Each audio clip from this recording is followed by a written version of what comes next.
But first, this noontime, we continue our Occupy Providence coverage. Demonstrators overstaying their welcome at Burnside Park now for nearly a week. As you can see in this video behind us, protests in Providence have remained peaceful, unlike those in Oakland and New York. It's our top local story this noontime. Eyewitness News reporter Sean Daly is live with the Providence Mobile Newsroom and a look at how Providence has remained peaceful. Yes, Patrick and Danielle, what a difference 3,000 miles make. Providence, Rhode Island is not Oakland, California, not on many levels, but specifically not on how it is dealing with the Occupy Wall Street movement.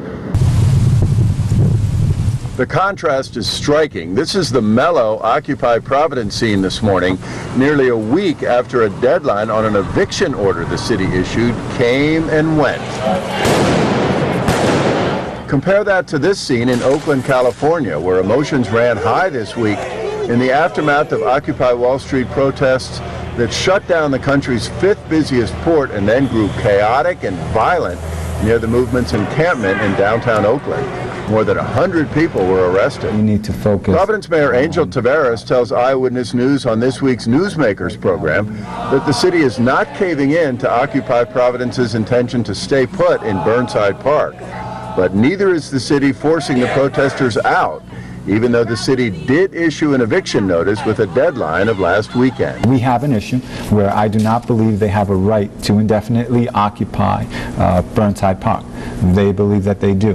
When you have that type of conflict, I believe the right way to do this is to proceed through the courts and get an order clarifying that and then move accordingly. Mayor Taveras says Providence's calm, different approach from Oakland's is rooted in Rhode Island history. I want to make sure that as we go through this, we remember that we're the state of Roger Williams and a place that dissent is celebrated, and that's important to me as well. But ultimately, it's the rule of law, and but there's a process to do that. Mayor Taveras and the Providence Police say the next step will be for the city to file for a civil injunction with the court. But we're told they plan to hold off on that until sometime next week.